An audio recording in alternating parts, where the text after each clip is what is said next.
Hello friends, बहुत बहुत स्वागत है आप सभी का एक बार फिर से सरकारी हट में। तो इस वीडियो में जो है हम लोग एक इम्पॉर्टेंट डिस्कशन करने वाले हैं KGMU BSc nursing entrance exam के लिए। यानी कि अगर आप केजीएमयू बीएससी नर्सिंग के एस्पिरेंट हैं, यानी कि जब जो भी आपका एग्ज़ाम होने वाला है बीएससी नर्सिंग का केजीएमयू लखनऊ का, अगर आपने उसका फॉर्म फिल किया है या अभी भी फॉर्म फिल करने की सोच रहे हैं और आप अगर एग्ज़ाम देने जा रहे हैं तो उसकी जो भी प्रिपरेशन करनी है किस तरीके से करनी है, क्योंकि आपके पास लगभग जो है अब आखिरी 10 दिन रह गए हैं। ठीक है, यहाँ पर आपको मैं बता दूं कि आपका जो लास्ट डेट है एप्लीकेशन फॉर्म फिल करने की 11 दिसंबर 2021 है। ठीक है, यानी कि 11 दिसंबर को जो है आपका रजिस्ट्रेशन क्लोज हो जाएगा। तो आज जो है 6 तारीख है, तो अभी भी आपके पास 4 दिन है, क्योंकि 11 दिसंबर का दिन तो रहने ही दो, क्योंकि उस टाइम क्या होता है कई बार आखिरी टाइम पे जो है सर्वर जो है डाउन होता है। तो लास्ट डे तो कभी भी मत सोचना फॉर्म फिल करने की। अगर आपने अभी तक फॉर्म फिल नहीं करा है और आप फॉर्म फिल करना चाहते हो तो प्लीज़ फॉर्म अपना जल्दी से जल्दी फिल कर लो। ठीक है, तो लास्ट डेट जो है वो 11 दिसंबर है। एडमिट कार्ड आपको 17 दिसंबर को आ जाएगा और जो आपका एग्जाम है वो 19 ऑफ दिसंबर को होने वाला है। ठीक है, तो आज 6 दिसंबर है, यानी कि बीच में आपके पास लगभग पूरे के पूरे 10 दिन अभी बचे हैं। तो आप अपनी 10 दिन में कैसे अच्छी से प्रिपरेशन कर सकते हो ताकि आप एक अच्छे से अच्छा स्कोर ला पाओ और अपनी सीट को जो है वहां पर सिक्योर कर पाओ। ठीक है, तो कंपटीशन जो है वो काफ़ी टफ होने वाला है, क्योंकि आप यहाँ पर देखो जो अवेलेबल सीट्स इन्होंने दिखा रखी हैं वो टोटल 99 है, जिसमें कि जनरल के सिर्फ 40 सीट्स हैं। ओके, अब केजीएम में जो है वो एक रिनाउंड यूनिवर्सिटी, तो पेपर का लेवल यहाँ पर काफ़ी अच्छा होने वाला है। जो बच्चे अभी जो है एग्ज़ाम कल अपना देकर आए हैं ABVMO का, ठीक है, तो उनका नर्सिंग का जो एंट्रेंस एग्जाम आया था काफ़ी ज़्यादा इजी था। बहुत ही लो लेवल के क्वेश्चंस उसमें पूछे गए थे। बेसिकली क्लास 11th और क्लास 12th उन्होंने सिलेबस लिखा था, मतलब कि इंटरमीडिएट +2 लेवल का सिलेबस आएगा, लेकिन उसमें जो क्वेश्चंस थे वो जो +2 लेवल के होने चाहिए वैसे बिल्कुल भी नहीं थे। ठीक है, जनरल क्वेश्चन थे, जैसे कि NAC मतलब वाटर का फॉर्मूला पूछ रखा था और आपका नेशनल एनिमल पूछ रखा था, नेशनल बर्ड पूछ रखा था जीके में। ठीक है, तो इस तरीके के जनरल बेसिक क्वेश्चंस पूछे गए थे। लेकिन आप ऐसा मत सोचना कि अगर जिसने भी ABVMO को पेपर दिया या उसके बारे में सुन लिया कि भाई उसमें ऐसे क्वेश्चंस आए थे तो KGMU में भी ऐसे क्वेश्चंस आएंगे। ठीक है, KGMU एक बहुत अच्छी रेपुटेड यूनिवर्सिटी है, तो मुझे ऐसा बिल्कुल भी नहीं लगता कि वो अपना पेपर इस तरीके का लो लेवल का रखेंगे। ठीक है, क्वेश्चंस इसमें अच्छे टाइप के पूछे जाएंगे, यानी कि क्लास 11 क्लास 12 के क्वेश्चंस आपसे पूछे जाएंगे, उस लेवल के क्वेश्चंस होंगे। अब 40 यहाँ पर अनरिजर्व्ड की सीट्स हैं और टोटल यहाँ पर 99 सीट्स हैं, तो कंपटीशन तो देखो यहाँ पर टफ होने वाला है, इसलिए अपनी प्रिपरेशन को काफ़ी अच्छे से अच्छा करो।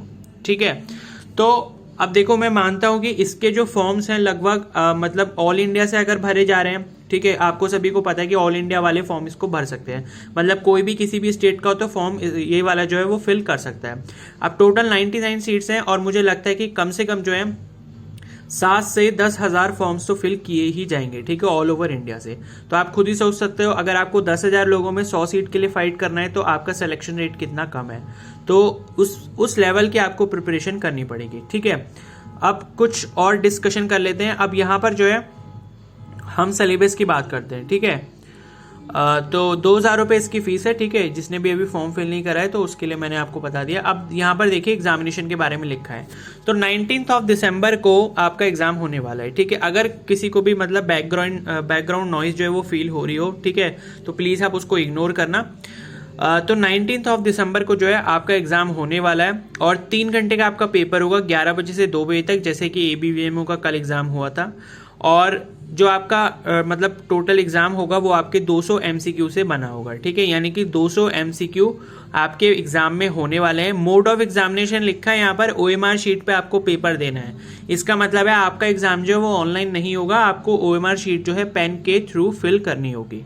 ठीक है, और आपका जो एग्जाम होगा वो लखनऊ में ही होगा, यानी कि लखनऊ में अलग अलग सेंटर्स बनाए जाएंगे, अलग अलग स्कूल्स या कॉलेजेस में जो है आपका सेंटर आएगा और आपको जाना लखनऊ ही पड़ेगा। तो जो भी दूर के कैंडिडेट्स हैं जो मतलब एग्जाम देने वाले हैं तो वो अपना रिजर्वेशन वगैरह जो भी कराना है वो अभी से सारी प्लानिंग करके रखें। ठीक है, क्योंकि इसमें लिखा हुआ है venue of examination as mentioned on the admit card और ब्रैकेट में लिखा है लखनऊ सिटी। ठीक है, तो सेंटर आपको बता दिया जाएगा लेकिन सिटी आपका लखनऊ ही रहेगा। अब देखो मार्क्स जो है वो 1 मार्क्स का एक क्वेश्चन होगा, यानी कि 200 मार्क्स है, मतलब 200 क्वेश्चन है, तो 200 मार्क्स का आपका एग्जाम होने वाला है। ठीक है, अब इसमें जो है क्या क्या पूछे जाएंगे सिलेबस। हाँ, और एक चीज और बता दूं कि मीडियम ऑफ एग्जामिनेशन यहाँ पर इंग्लिश है, यानी कि कोई भी ऐसा सोचकर ना जाए कि आपका जो पेपर है वो आपके क्वेश्चंस हिंदी में भी पूछे जाएंगे। बाइलिंगुअल नहीं होने वाला एग्जाम, आपका जो मीडियम ऑफ एग्जामिनेशन है वो इंग्लिश होने वाला है। अब सिलेबस की बात कर लें तो यहाँ पर लिखा है nursing aptitude 20%, physics 20%, chemistry 20%, biology 20%, English और GK 20% of intermediate standard. Syllabus इन्होंने भी एग्जैक्टली सेम लिखा है जैसे एबीवीएमयू में था, ठीक है। तो 20-20% का मतलब यह है कि हर सब्जेक्ट के जो भी आपके 5-6 सब्जेक्ट लिखे हुए हैं यहाँ पर, उस मतलब जो टोटल 5 सब्जेक्ट है, इंग्लिश और जनरल नॉलेज को हम एक ही सेट मान रहे हैं, तो इन सारे ही 5 सब्जेक्ट के आपके 40-40 क्वेश्चन आएंगे, यानी कि 40-40 मार्क्स के आपके ये सेक्शन होने वाले हैं। ओके, अब देखो आप अपनी प्रिपरेशन को किस तरीके से करो वो मैं आपको बता रहा हूं कि नर्सिंग एप्टीट्यूड जो है वो आप सबसे पहले अपना फिनिश कर दो। कुछ स्टूडेंट्स ये पूछ रहे थे कि सर एबीवीएमयू की जो है आप प्लेलिस्ट बना दीजिए, तो मैं उनको बता दूं कि एबीवीएमयू की जो प्लेलिस्ट है वो मैंने ऑलरेडी चैनल पर अपलोड कर चुका हूं मैं उस पर चैनल पर अपलोड। तो आपने अगर सही से नहीं देखा तो वो मैं अभी आपको बता दूंगा कि आपको जो प्लेलिस्ट है वो कहाँ पर मिलेगी। मैंने आपके लिए कंप्लीट प्लेलिस्ट बना रखी है जहां पर आपको एबीवीएमयू से रिलेटेड ही क्वेश्चंस मिलेंगे, ठीक है। केजीएमयू में भी वही सिलेबस था और एबीवीएमयू में वही सिलेबस है, तो दोनों के लिए मैंने कॉमन वीडियोस बनाई हैं, ठीक है। तो आपकी 40-40 क्वेश्चंस आएंगे। तो नर्सिंग एप्टीट्यूड जो है वो आपको सबसे पहले करना है। अब वो मैं बताऊंगा किस तरीके से पढ़ना है। बाकी कुछ स्टूडेंट्स ऐसे हैं जो मेरे को पहले से फॉलो कर रहे हैं, तो उन्हें पता है कि किस तरीके से करना है, ठीक है। तो नर्सिंग एप्टीट्यूड जो है वो आपको सबसे पहले करना है। उसके बाद जो है आपको क्या करना है, आपको जीके पढ़नी है। अब जीके का क्वेश्चंस एबीवीएमयू में बहुत इजी पूछे गए थे, मुझे ऐसा नहीं लगता कि केजीएमयू इतने इजी क्वेश्चंस पूछेगा। तो जो आपका केजीएमयू है ये आपकी एक स्टेट यूनिवर्सिटी, तो मोस्टली जो क्वेश्चंस होंगे आपके यूपी से ही पूछे जाएंगे, ठीक है। ऐसी मेरी एक्सपेक्टेशन एबीवीएमयू में भी थी, लेकिन उन्होंने बिल्कुल उल्टा कर दिया क्योंकि उनके पेपर का लेवल बहुत ज्यादा लो था, ठीक है। तो बेसिकली जो मैक्सिमम आपके क्वेश्चंस होंगे, जैसे जीके के अगर 20 क्वेश्चंस आ रहे हैं तो मैं मानता हूं कि 12 से 13 क्वेश्चंस जो हैं आपके यूपी से रिलेटेड होंगे, और बाकी कुछ नेशनल लेवल के क्वेश्चंस आप पढ़ लो, ठीक है, या इंटरनेशनल लेवल के पढ़ लो, जैसे ओलंपिक्स के बारे में थोड़ा। और बाकी आपके सीईओ जो हैं, जैसे गूगल का सीईओ कौन है, अभी जैसे ट्विटर के एक नए सीईओ बने जो कि इंडिया को बिलोंग करते हैं, पराग अग्रवाल, तो उनके बारे में, ठीक है। तो इस तरीके की चीजें आपको पढ़नी है जो अभी रिसेंटली हो चुकी हैं, और बाकी यूपी के बारे में पढ़ना है। तो जीके से रिलेटेड वीडियोस भी मैंने ऑलरेडी प्लेलिस्ट में ऐड कर रखी हैं, तो वो भी देख लेना। बाकी जो जो मेरे को लगता है कि ये इंपॉर्टेंट और ये पूछा जा सकता है, तो उस पर मैं कंटिन्यूसली वीडियो अब अपलोड करता रहूंगा, तो वो वीडियोस को आप जरूर फॉलो करें, ठीक है।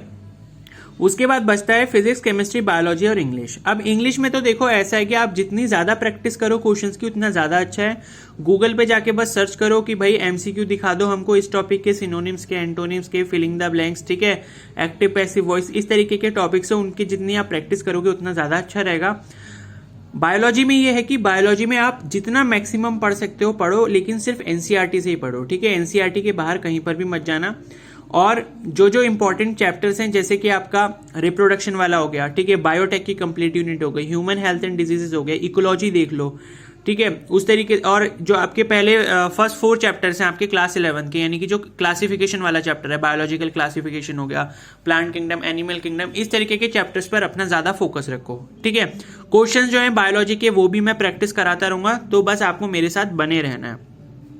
केमिस्ट्री में भी यही है, देखो फिजिकल केमिस्ट्री पे जो इंपॉर्टेंट फॉर्मूलाज वगैरह हैं उनको नोट करके रखो, उनको याद करो।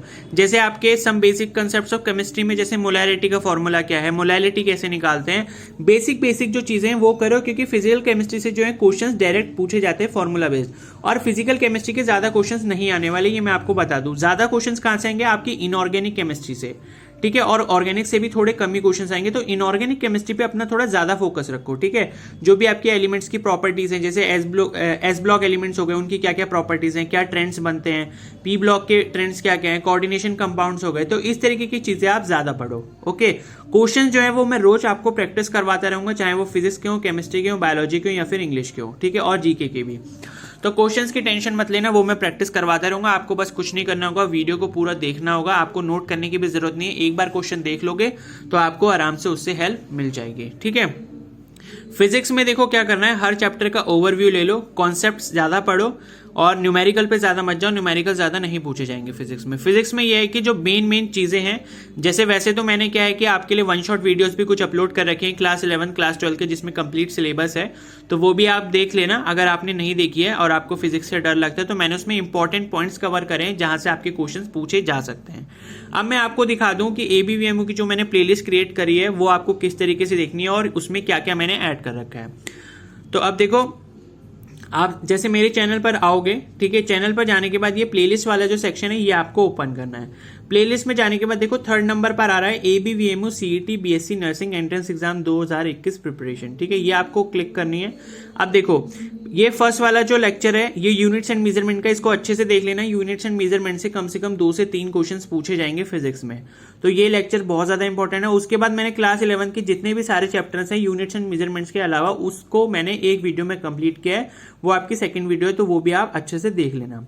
फिर उसके बाद ऑप्टिक्स से काफी क्वेश्चंस पूछे जाते हैं, मतलब 3-4 क्वेश्चंस आने की उम्मीद है अगर अच्छे लेवल का पेपर बनता है, तो वो भी आप अच्छे से देख लेना। यहाँ पर मैंने ऑप्टिक्स के नोट्स भी बना रखे हैं, तो वो आपको एक कंप्लीट वीडियो में मिल जाएंगे। और बाकी जो ऑप्टिक्स को छोड़ के चैप्टर हैं वो आपको एक दूसरी वीडियो में मिलेंगे, जो कि है physics one shot lecture class 12, ठीक है।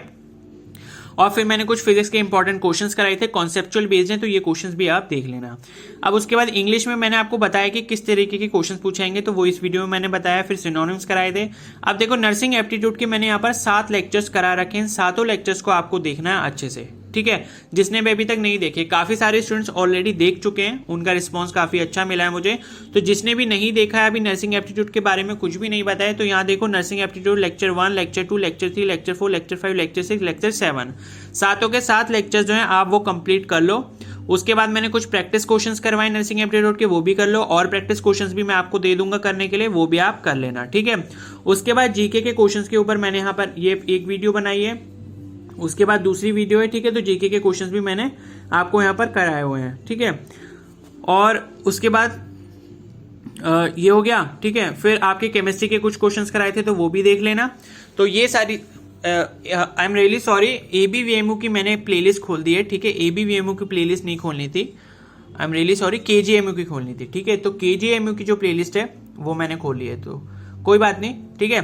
तो KGMU की जो प्लेलिस्ट है वो यहाँ पर है। तो मतलब सारे लेक्चर्स ऑलमोस्ट सेम ही है, क्योंकि उनको भी मैंने ये सेम चीज कराई थी और आपके लिए भी ये सारी सेम चीज ही है, ठीक है। तो ये लेक्चर 1 लेक्चर 2 यह सब आपको दिख रहा है, ठीक है। तो इसी तरीके से जो ये आपको KGMU के लिए अपनी जो पढ़ाई है वो करनी है। तो ये सारे लेक्चर्स आपको एक ही प्लेलिस्ट में मिल जाएंगे KGMU में, ठीक है। ABVMU की प्लेलिस्ट भी फॉलो कर लो, कोई प्रॉब्लम नहीं है उसमें भी ये सारे सेम लेक्चर्स आपके पड़े हुए हैं, ठीक है।